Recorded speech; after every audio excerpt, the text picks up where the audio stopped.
369 Cab. Cab your way every day, safe, reliable and on time. ಹುಲ್ಲು ಹೇರಿಕೊಂಡು ಹೋಗುತ್ತಿದ್ದ ಟ್ರ್ಯಾಕ್ಟರ್ಗೆ ವಿದ್ಯುತ್ ತಂತಿ ತಗುಲಿ ಬೆಂಕಿ ಹೊತ್ತಿಕೊಂಡ ಘಟನೆ ರಾಯಚೂರು ಜಿಲ್ಲೆಯ ಮಸ್ಕಿ ತಾಲೂಕಿನ ಅಂಕುಶದೊಡ್ಡಿಯಲ್ಲಿ ಭಾನುವಾರ ಸಂಜೆ 8 ಗಂಟೆ ಸುಮಾರಿಗೆ ನಡೆದಿದೆ. ಬೆಂಕಿಗೆ ಆಹುತಿಯಾದ ಟ್ರ್ಯಾಕ್ಟರ್ ಹನುಮಂತ ತಂದೆ ಅಮರಪ್ಪ ಕಾರ್ಲಕುಂಟಿ ಎಂಬ ರೈತರಿಗೆ ಸೇರಿದ್ದೆ ಎನ್ನಲಾಗಿದೆ. ವಿಷಯ ತಿಳಿಯುತ್ತಿದ್ದಂತೆ ಸ್ಥಳಕ್ಕೆ ಧಾವಿಸಿದ ಅಗ್ನಿಶಾಮಕ ದಳ ಸಿಬ್ಬಂದಿ ಬೆಂಕಿ ನಂದಿಸುವಲ್ಲಿ ಯಶಸ್ವಿಯಾಗಿದ್ದಾರೆ.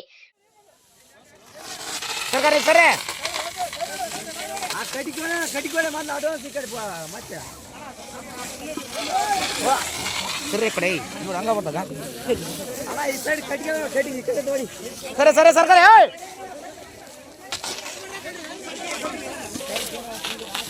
ಏ ಟೈರ್ ಬಿಡಕತ್ತೀರ ಹೇಳಲಿ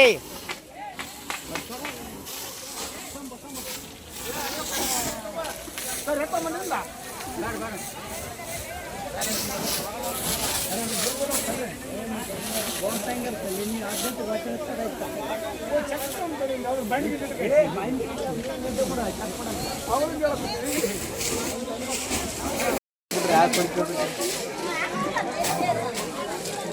ಹಿಂಗ ಮಾಡಿ ಓಸ ತಂದಿರ್ತಿದ್ದ ಅವನು ನಾವು ತಿರುಪತಿ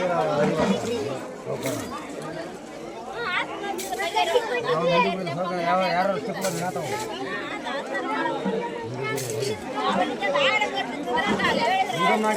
ಮಾಡಿ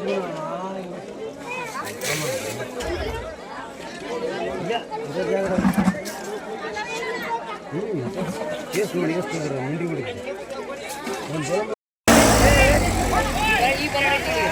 ಏನಾಗಲ್ಲ ಏನಾಗಲ್ಲ ಸರ್ಕಾರ ಏ ಎತ್ತ ಎತ್ತ ಅಲ್ಲೇ ಅಲ್ಲೇ ಬಿಡ ಅಲ್ಲೇ ಎತ್ತಲ